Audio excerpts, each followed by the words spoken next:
வீட்டில் என்னென்ன பிரச்சனை இருக்கும் அப்படின்னா, எர்த்து லீக்கேஜ் இருக்கும். அதேமாரி நியூட்ரல் கனெக்ஷன் சரியாக இருக்காது. மாடி வீட்டில் ஒரு சர்வீஸ் கனெக்ஷன், கீழே வீட்டில் ஒரு சர்வீஸ் கனெக்ஷன் இருக்கும்.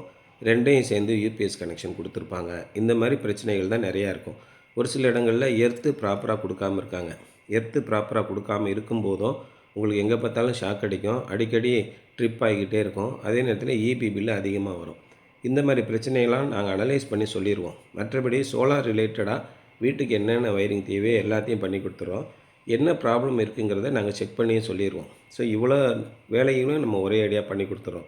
அதேமாரி சோலாரில் பவர் ப்ரொடக்ஷன் ஆகுது, வேறு இடத்துல நீங்கள் போட்டிருக்கீங்க, எனக்கு பவர் ப்ரொடக்ஷன் ஆகுது சார், ஆனால் எக்ஸ்போர்ட் ஆகலை, எக்ஸ்போர்ட் ஆகுது ஆனால் பில்லு குறைய மாட்டேங்கி, இந்த மாதிரி பிரச்சனையெல்லாம் வருது.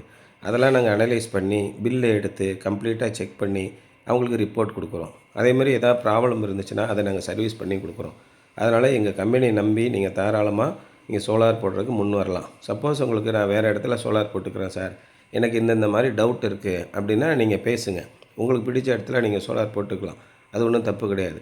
இந்த மாதிரி எல்லாத்தையும் முதல்ல நீங்கள் தெரிஞ்சுக்கங்க. தெரிஞ்சுக்கிட்டு பண்ணும்போது தாராளமாக சோலார் வந்து சக்ஸஸ்ஃபுல்லாக இருக்கும். யாருக்காவது இந்த பார்க்குறவங்களுக்கு எனக்கு என்னென்ன பிரச்சனை இருக்குது அப்படின்னு நீங்கள் கமெண்ட்டில் கொடுங்க. உங்களுக்கு நான் தெளிவாக பதில் சொல்லிவிடுறேன். நேரம் கிடைக்கும்போது தெளிவான பதில் சொல்லிடுறோம். இல்லை நேரடியாக கூப்பிட்டு பேசுங்க, முழுமையான விளக்கம் கொடுப்பாங்க. இப்போ இந்த மாதிரி வீடுகளுக்கு நல்லா நாகரிகமாக நவீன வசதிகளோடு கட்டின வீடுகளுக்கு சோலார் பவரும் சேர்த்துட்டோம்னா இண்டிபெண்ட் ஹவுஸ் ஆகிடும். நீங்கள் யாரையும் நம்பி இருக்க வேண்டியதில்லை. நைட்டும் பகலும் நமக்கு சோலார் பவரை நம்மளே ஜென்ரேட் பண்ணிக்கிறோம். ஏசிலேருந்து தண்ணி மோட்டார்லேருந்து அத்தனை உபகரணங்களும், லேட்டஸ்ட்டாக சமையல் பண்ணுற உபகரணங்களும், மைக்ரோவேவ் அவன், இண்டக்ஷன் ஸ்டவ்வு, அதேமாதிரி போக்குவரத்து வாகனங்கள் எல்லாத்தையுமே நம்ம மின்சாரத்தினால் சமாளிக்க முடியும். இந்த மாதிரி ஒரு சிஸ்டத்தை தான் சீர்காழியில் நம்ம பண்ணி கொடுக்குறோம். சீர்காழியில் இறங்கி சுற்றி இருக்கிறவங்க இந்த வீடியோ பார்த்தீங்கன்னா ஏதாவது டவுட் இருந்ததுன்னா எங்களுக்கு கமெண்ட் பண்ணுங்கள். நாங்கள் உங்களுக்கு ஆன்சர் கொடுக்குறோம்.